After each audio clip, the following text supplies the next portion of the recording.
जापानी अखबार ने लिया पीएम मोदी का इंटरव्यू। चीन से लेकर अंतरिक्ष तक, जाने जापान में पीएम मोदी के इंटरव्यू की खास बातें। प्रधानमंत्री नरेंद्र मोदी का हालिया जापान दौरा सिर्फ एक सामान्य विदेश यात्रा नहीं थी, बल्कि इसे एशिया और दुनिया में शक्ति का संतुलन माना जा रहा है। भारत और जापान के बीच की दोस्ती अब केवल व्यापार और बुनियादी ढांचे के निर्माण तक सीमित नहीं रही। ये रिश्ते और सेमीकंडक्टर निर्माण, अंतरिक्ष मिशन, रक्षा प्रौद्योगिकी और क्वाड जैसे महत्वपूर्ण वैश्विक मंचों तक पहुंच गए हैं। मोदी ने जापानी अखबार द योमिउरी शिंबुन को एक इंटरव्यू में खास बातें कहीं, खुलकर बात रखी, जिसमें उन्होंने चीन को प्रौद्योगिकी और अंतरिक्ष की दौड़ में कड़ी टक्कर देने की बात कही। भारत और जापान के साझा लक्ष्य पर जोर दिया।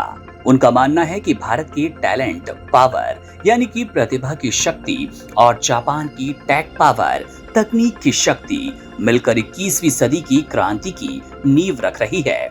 इस इंटरव्यू में मोदी ने चिप्स से लेकर चंद्रयान, रक्षा से लेकर बुलेट ट्रेन और क्वाड से लेकर ग्लोबल साउथ जैसे हर अहम मुद्दे पर विस्तार से बात की। चलिए आपको इंटरव्यू की कुछ प्रमुख बातें बताते हैं। भारत जापान संबंध, special strategic and global partnership.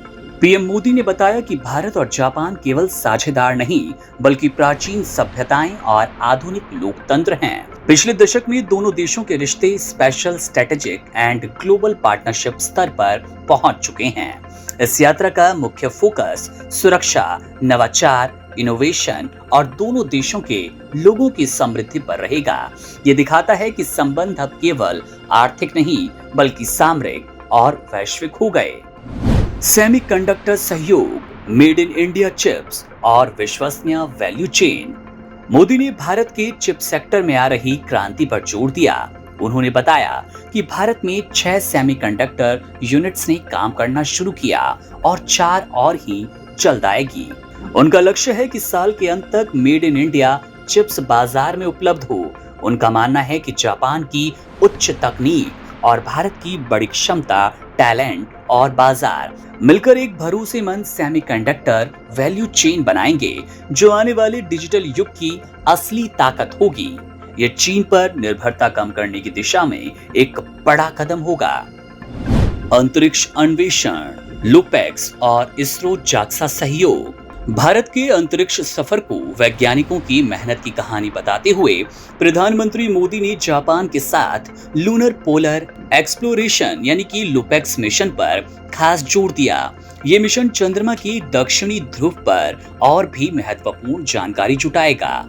उन्होंने बताया कि इसरो यानी कि भारतीय अंतरिक्ष अनुसंधान संगठन और जाक्सा यानी जापान एरोस्पेस एक्सप्लोरेशन एजेंसी ये सहयोग केवल रिसर्च तक सीमित नहीं रखेगी, बल्कि कृषि, आपदा प्रबंधन और संचार जैसे क्षेत्रों में आम लोगों के लिए फायदेमंद होगा। रक्षा सहयोग, अगली पीढ़ी के प्लेटफॉर्म और जॉइंट डिक्लेरेशन। भारत और जापान के रक्षा संबंध अब तीनों सेनाओं तक फैल चुके हैं, जिसके तहत नियमित सैन्य अभ्यास हो रहे हैं। यूनिकॉर्न जैसे नेवी प्रोजेक्ट पर दोनों देश साथ काम कर रहे हैं। मोदी ने कहा कि रक्षा उत्पादन और प्रौद्योगिकी में मिलकर दोनों देश अगली पीढ़ी के प्लेटफॉर्म बना सकते हैं। उनकी यात्रा में joint declaration on security corporation पर सहमति होने की उम्मीद है, जो रक्षा संबंधों को और मजबूत करेगा। आर्थिक साझेदारी, विकास का पुराना साथी और ग्लोबल वैल्यू चेन। जापान को भारत के साथ का पुराना साथी बताते हुए प्रधानमंत्री मोदी ने कहा कि आज लगभग 1500 जापानी कंपनियां भारत में काम कर रही है, जबकि 400 से अधिक भारतीय कंपनियां जापान में मौजूद है। उनका लक्ष्य साझेदारी को और बढ़ाना है। मेट्रो परियोजनाओं से लेकर स्टार्टअप तक हर सेक्टर में सहयोग बढ़ने की उम्मीद है। यह साझेदारी ग्लोबल वैल्यू चेन में दोनों देशों को आगे बढ़ाएगी। भारत तीसरे देशों के लिए उत्पादन हब। मोदी ने इस बात पर जोर दिया कि भारत अब केवल अपने लिए नहीं, बल्कि अफ्रीका और ग्लोबल साउथ विकासशील देश उनके लिए भी उत्पादन कर रहा है। हाल ही में भारत ने 100 देशों में ई वाहनों का निर्यात किया। उन्होंने कहा कि जापान और भारत मिलकर अफ्रीका की अर्थव्यवस्था में नई जान डाल सकते हैं, जिससे वैश्विक आपूर्ति श्रृंखलाओं में विविधता आएगी। बुलेट ट्रेन और बुनियादी ढांचा, मेक इन इंडिया की भूमिका। Mumbai Ahmedabad high speed rail परियोजना को दोनों देशों के मजबूत रिश्तों का प्रतीक बताते हुए पीएम मोदी ने कहा कि भारत की योजना 7,000 kilometre high speed rail network बनाने की है। इसमें मेक इन इंडिया की अहम भूमिका होगी। जापान की तकनीक और भारत की बड़ी परियोजनाएं पोर्ट, बंदरगाह, एविएशन, विमानन, लॉजिस्टिक्स और रेलवे में नई साझेदारी के रास्ते खोलेंगी।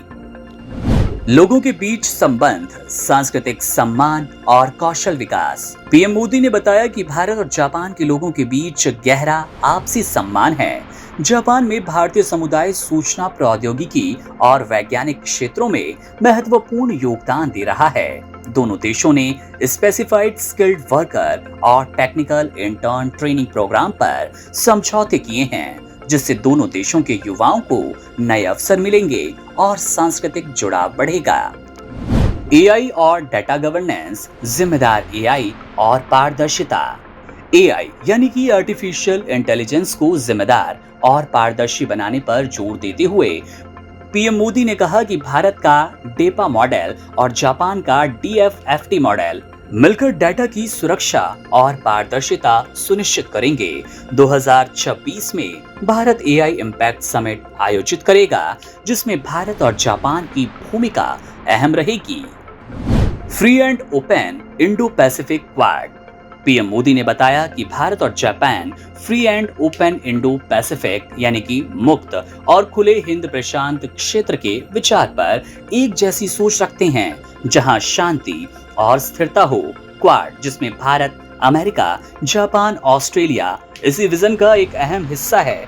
Health technology, cyber security, space जैसे क्षेत्रों में क्वाड का एजेंडा आगे बढ़ेगा। चीन, रूस, यूक्रेन और ग्लोबल साउथ पर भारत की भूमिका। इस इंटरव्यू में प्रधानमंत्री मोदी ने चीन से रिश्तों को स्थिर और अनुमानित बनाए रखने की बात कही। उन्होंने बताया कि वे एससीओ समिट में शी जिनपिंग और पुतिन से मिलेंगे। रशिया यूक्रेन युद्ध पर भारत की भूमिका संवाद और कूटनीति को बढ़ावा देने की है।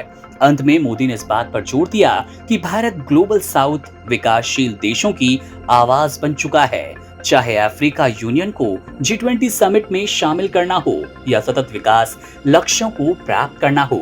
भारत और जापान मिलकर ग्लोबल साउथ को नई ताकत देंगे।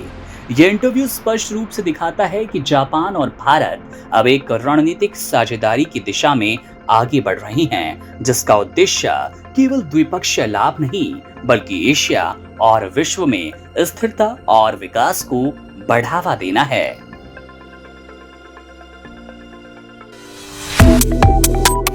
Subscribe to One India and never miss an update. Download the One India app now.